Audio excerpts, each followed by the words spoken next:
নমস্কার, দীপালি রান্নাঘরে নতুন স্বাদের রেসিপিতে স্বাগত জানাই। দেখুন, আজকে হেসে হেসে বলার মতো সেরকম পরিস্থিতি নেই। আরজি করে এই ঘটনা থেকে মুখ থেকে সত্যি হাসি চলে গিয়েছে। আমরাও তো মেয়ে, একটা মেয়ের এইরকম মর্মান্তিক ঘটনা আমাদের মুখ থেকে আর হাসি বলুন আর কথা বলুন কোনো যেন কিছুতেই কিছু বলতে ইচ্ছা করছে না। টিভি বলুন, মোবাইল বলুন, সবেতে তো এইসব খবরই দেখাচ্ছে। আর কি বলবো, দোষীরা শাস্তি পাক এই কামনায় করি। আর এর থেকে আর কিছু বলার মতো ভাষা আমার কাছে নেই।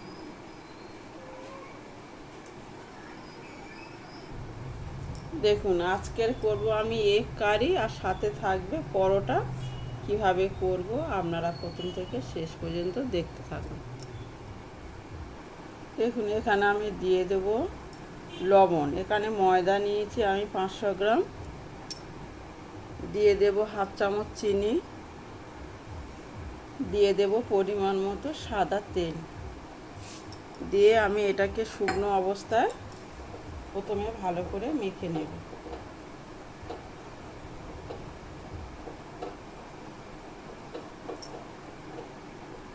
দেখুন, শুকনো অবস্থায় মাখা হয়ে গিয়েছে। এবার জল দিয়ে মেখে আমি একটা ডো তৈরি করে নেব।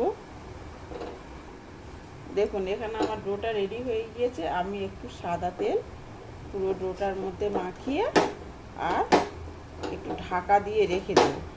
আপনাদের হাতে যদি সময় থাকে একটু বেশি সময় ধরে এটা রেখে দিলে সেটটা খুব সুন্দর হবে। দেখুন, এখানে এগুলো সব হাঁসের ডিম। এবারে আমি ডিমগুলো একটু করে চিড়ে চিড়ে দেব।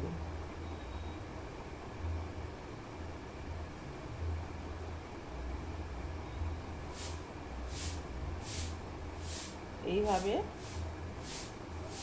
ডিমগুলো সব চিড়ে রেডি করে নেব।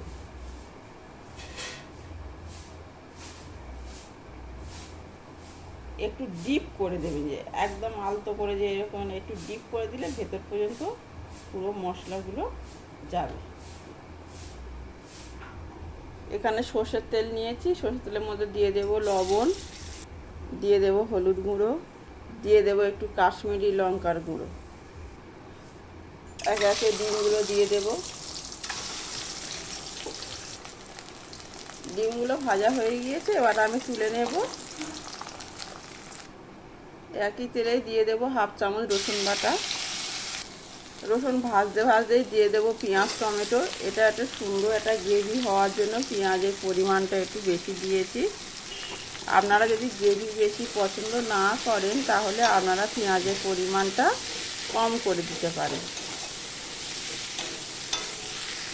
পেঁয়াজ টমেটো গলে যাওয়ার জন্য আমি দিয়ে দেব লবণ হাফ চামচ। এবং পেঁয়াজটা আমি লাল লাল করে ভেজে নিয়েছি।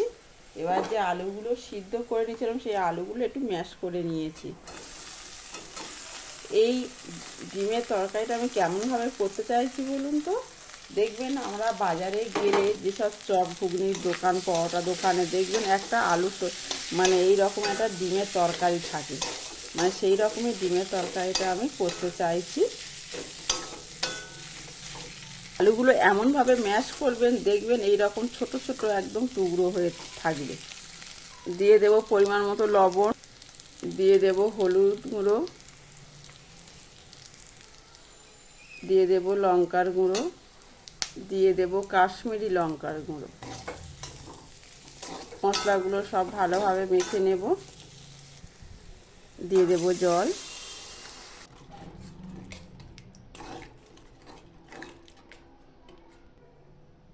ঢাকা দিয়ে দেব। ভেজে রাখা ডিম দিয়ে দেব। দিয়ে দেব হাফ চামচ গরম মশলার গুঁড়ো।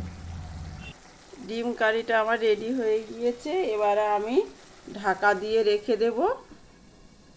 2 মিনিট পরে আমি তরকারিটা ঢেলে নেবো, একটু ঠান্ডা হওয়ার সময় দেবো।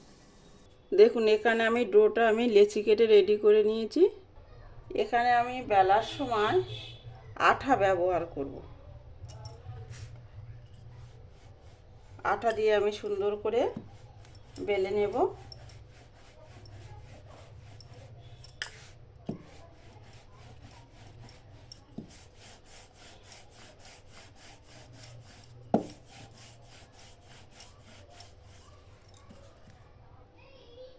একটু সময় লাগবে এটা করতে। এটা আমি এরকম ছুরি দিয়ে কেটে নেব।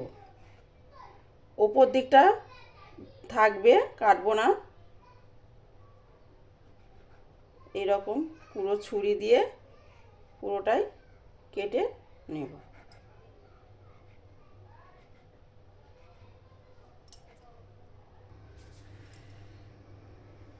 দেখুন ছুরির এই ধার দিক থেকে এবারে অপোজিটে করবেন, যে দিকটা কোনো ধার নেই সেই দিকটা থেকে করলে এই দেখুন চট করে হয়ে যাচ্ছে।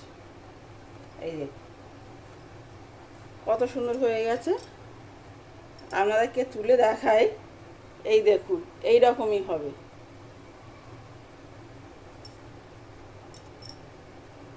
এবার কিভাবে করব দেখতে থাকুন।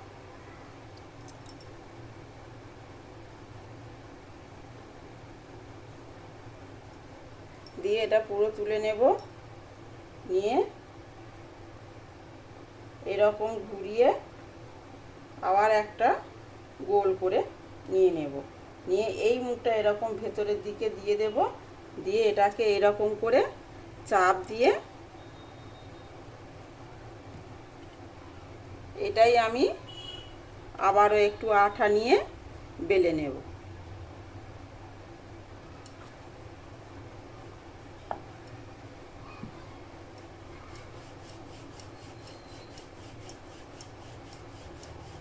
এইভাবে আমি সবগুলো রেডি করে নেব।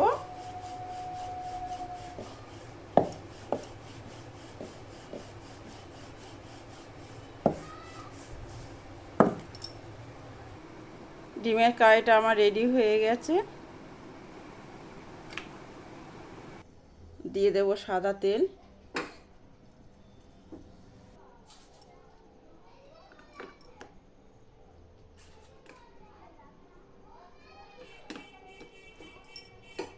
দেখুন আমার এই পরোটা আর হাঁসের ডিমের কারি যদি আপনাদের ভালো লেগে থাকে তাহলে আপনারা অবশ্যই আমার ইউটিউব চ্যানেল আর ফেসবুক সাবস্ক্রাইব আর ফলো করে আমার পাশে থাকবেন। আপনারা সুস্থ থাকুন, ভালো থাকুন, এই বলে আমি আজকের এখানেই শেষ করছি। দেখুন পরোটা কত সুন্দর হয়েছে, দেখুন প্রতিটা ভাঁজে ভাঁজে ছেড়ে আসবে। এই দেখুন।